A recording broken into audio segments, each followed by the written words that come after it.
16ஆம் நூற்றாண்டிலே திருவிளையாமை புராணம், 17ஆம் நூற்றாண்டிலே தேவாவளி சீரா புராணம், 18ஆம் நூற்றாண்டிலே தாய்மாரன் பாடல்கள், 19ஆம் நூற்றாண்டிலே வள்ளலார் பாடல்கள், 20ஆம் நூற்றாண்டிலே பாராட்டி உங்கள் முன்னே விடைபெறுகிறேன். தற்பொழுது நாமெல்லாம் எதிர்பார்க்கக்கூடிய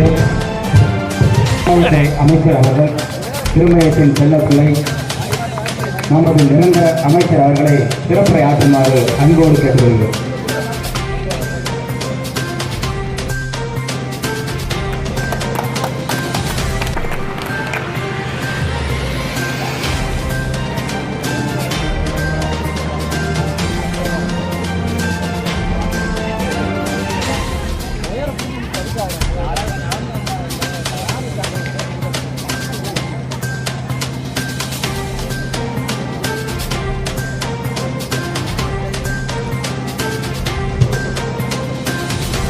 புதுக்கோட்டை தெற்கு மாவட்டம் நம்முடைய திருமைய வடக்கோட்டைய திராவிட முன்னேற்ற கழகம் உயர்கல்வி படிக்கின்ற பெண்கள் அதிகமாக உள்ள மாநிலம் தமிழ்நாடு.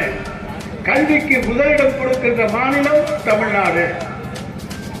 இந்தியாவிலே படித்த பெண்கள் இன்றைக்கு அதிகமாக இருக்கின்ற மாநிலம் தமிழ்நாடு. இந்தியாவிலே இன்றைக்கு வேலைக்கு செல்கிற பெண்கள் அதிகமாக இருக்கிற மாநிலம் தமிழ்நாடு. இதை நாங்கள் இந்த 4 ஆண்டுகளில் செய்திருக்கிறோம்.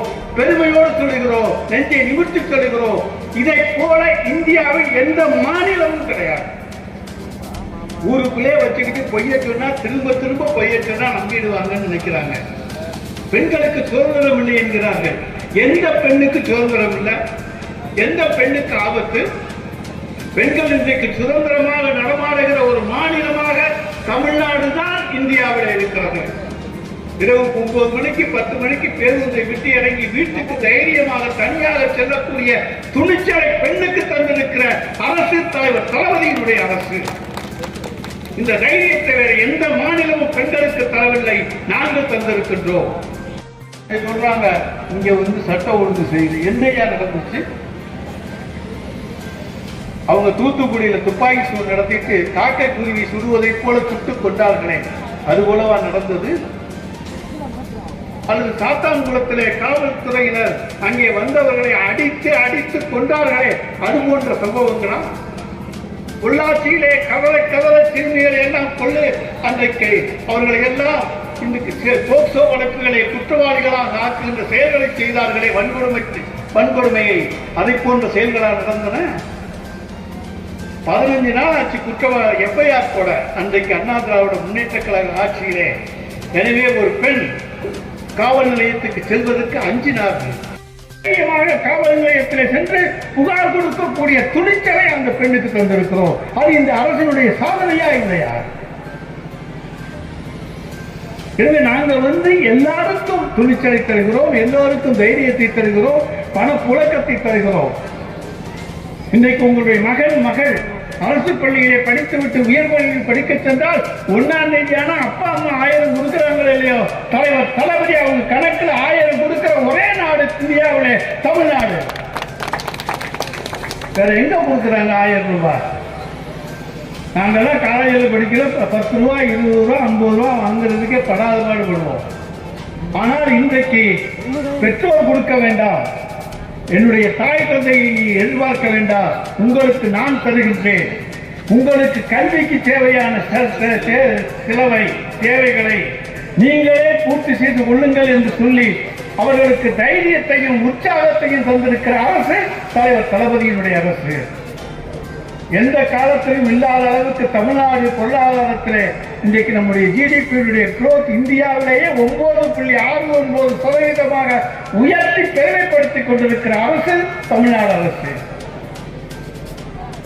நாம 1 ரூபா கொடுத்தோம்னா மத்திய அரசாங்கம் நமக்கு 27 பைசா திருப்பி தருது. அதே நேரத்தில் உத்தரப்பிரதேசத்துக்கோ பீகாருக்கோ 1 ரூபா கொடுத்தா பீகாருக்கு 2 ரூபா கொடுக்குறாங்க, உத்தரப்பிரதேசத்துக்கு 2 ரூபா கொடுக்குறாங்க. அவங்க 1 கொடுத்து 2 வாங்குறாங்க. நம்ம 1 ரூபாயை கொடுத்துட்டு 27 பைசா வாங்கிக்கிறோம். இதுதான் இன்றைக்கு இருக்கிற நிலைமை. அந்த 27 பைசா வச்சுக்கிட்டு தான் இத்தனையும் செய்கிறோம். நாங்கள் 1 ரூபாய்க்கு 1.5 ரூபா கேட்கல, 1 ரூபாய்க்கு 1 ரூபா கேட்கல, 1 ரூபா தரோம் 75 பைசா தான்னு கேட்கல. ரூபா கொடுக்குறோம், எங்களுக்கு 50 பைசா திருப்பி கொடுயான்னு கேட்கிறோம். தப்பா? அந்த 50 பைசா வந்தா இன்னும் எத்தனை திட்டங்களை எங்களால் செய்ய முடியும்?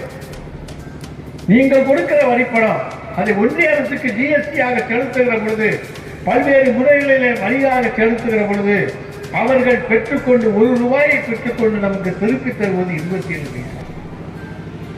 எனவே அப்படிப்பட்ட நிலைமையில் தான் இன்றைக்கு சிறப்பான ஆட்சியை தந்து கொண்டிருக்கிற தலைவராக நம்முடைய தலைவர் தளபதி இருக்கிறார். 10 வருஷ ஆட்சியில அதிமுக அவங்கவுங்க பார்த்துக்கிட்டாங்களே தவிர பொதுமக்களை பார்த்தார்களா? நாங்க திமுக காரங்களை பார்க்கல, பொதுமக்களை பார்க்கிறோம். அதுதான் அந்த ஆட்சிக்கும் இந்த ஆட்சிக்கும் வித்தியாசம். எங்களுக்கு எல்லாரும் ஒன்று. இங்க இருக்கக்கூடிய மக்கள் நல்லா இருந்தா எல்லாரும் நல்லா இருக்கும். அந்த மக்களோடு சேர்ந்தவர்கள் தான் திராவிட முன்னேற்ற கழகத்தை சேர்ந்தது. எனவே அப்படிப்பட்ட ஒரு ஆட்சியை தந்திருக்கிற அந்த தலைவர் தளபதிக்கு நீங்கள் என்றைக்கும் நன்றியுடையவர்களாக இருக்க வேண்டும் என்று கேட்டுக்கொள்வதுதான் இந்த 4 ஆண்டு சாதனை விளக்க பொதுக்கூட்டத்துடைய நோக்கம் என்பதை இங்கே தெரிவித்துக் கொண்டு, நம்முடைய குளிவிலை பகுதியை பொறுத்த வரைக்கும் நாங்கள் சட்டமன்ற உறுப்பினர் தொகுதி மேம்பாட்டு நிதியிலே குளிவிலை பட்டியலை நாடக மேடை 7 லட்சம் ரூபாய், குடிநீர் தொட்டி 2.5 லட்சம் ரூபாய்க்கு அமைத்து தந்திருக்கின்றோம். அதை தவிர குளிவிலை பட்டியலிலும் தார் சாலை 38 லட்சம் ரூபாயிலே போட்டு தரப்பட்டிருக்கிறது. குளிவிலை முதல் ஆத்தூர் வரை தார் சாலை 4 கோடி ரூபாய், குளிவிலை முதல் புறகரைப்பட்டி வழியாக மேலப்படையூர் தார் சாலை 4 கோடி ரூபாய். இதெல்லாம் 10 வருஷமா அவங்க திரும்பி பார்க்காத ரோடு, பள்ளம் படுகொடியாக கிடந்த ரோடு. அவற்றையெல்லாம் சரி செய்திருக்கிற அரசு இந்த அரசு. நாங்கள் வரலன்னா யாரும் 4 கோடி அந்த ரோட்டுக்கு ஒதுக்க மாட்டாங்க. ஆத்தூர் ரோடு அன்னைக்கு போட்டது திருப்பி இன்னைக்கு திமுக ஆட்சியில் தான் போட்டோம். எனவே அப்படிப்பட்ட சூழ்நிலைகள் தான் இன்றைக்கு இருக்கின்றன. எனவே இத்தனை திட்டங்களையும் தந்ததோடு இல்லாமல் நம்முடைய 15வது நிதிக்குழு மூலமாக 35 லட்சம் ரூபாய்க்கு பணிகள் நடந்திருக்கிறது. 15வது நிதிக்குழு 2025 47 லட்சம் ரூபாய்க்கு பணிகள் நடந்து கொண்டிருக்கின்றன. இவற்றையெல்லாம் ஏன் சொல்கிறேன் என்றால், இவ்வளவையும் செய்துவிட்டுத்தான் மக்களை சந்திக்க வருகிற கட்சி திராவிட முன்னேற்ற கழகம் என்பதை கூட்டணி. ஏன் இதை சொல்லுகிறோம்? இன்றைக்கு எதையும் செய்யாமல் நாங்கள் மக்களை சந்திக்க மாட்டோம். செய்துவிட்டு வந்து மக்களை நாங்கள் என்னென்னவெல்லாம் செய்திருக்கிறோம், எங்களை ஆதரியுங்கள் என்று கேட்கின்ற உரிமை எங்களுக்கு உண்டு. அதை போல் நாங்கள் எதுவும் செய்யவில்லை என்றால் சொல்லுகிற உரிமையும் உங்களுக்கு உண்டு. அதற்காக அத்தனையும் செய்துவிட ஒரே காலத்தில் முடியாது என்பதற்காகத்தான் பார்ட் 2க்கும் நாங்கள் இன்றைக்கு உங்களிடத்தில் வந்திருக்கின்றோம். நிச்சயமாக மற்ற பார்ட்டும் ஃபெயிலியராக இருக்கலாம். கட்டம் சரியில்லை என்று எங்கள் தலைவர் தளபதிக்கு சொன்னார்கள். சொன்னவர்களுக்கு கட்டம் சரியில்லை என்று சொன்னவர் நம்முடைய தலைவர் தளபதி. இன்றைக்கு பார்ட் 2 சரியில்லை என்று சொன்னார்கள். பார்ட் 2ஐ ஒப்புக்கொண்டிருக்கிறீர்கள். அந்த பார்ட் 1ஐ விட இன்னும் பன்மடங்கு பிரகாசமாக இருக்கும், மக்களுக்கு நல்ல திட்டங்களை தரும் என சொல்லி வாய்ப்புக்கு நன்றி கூறி விடைபெற்றுக் கொள்கிறேன். நன்றி, வணக்கம். நமது மக்கள் அனைவருக்கும் சிறப்பான கருத்துக்களை உறங்கிய நமது அமைச்சர் அவர்களுக்கும், நமது தலைமை கழக பேச்சாளர் அவர்களுக்கும், நமது வடக்கு ஒன்றிய கழக செயலாளர், தெற்கு ஒன்றிய கழக செயலாளர் மற்றும் அனைத்து அணி நிர்வாகிகள் மற்றும் ஊர் பொதுமக்கள் அனைவருக்கும் நன்றி நன்றி நன்றி.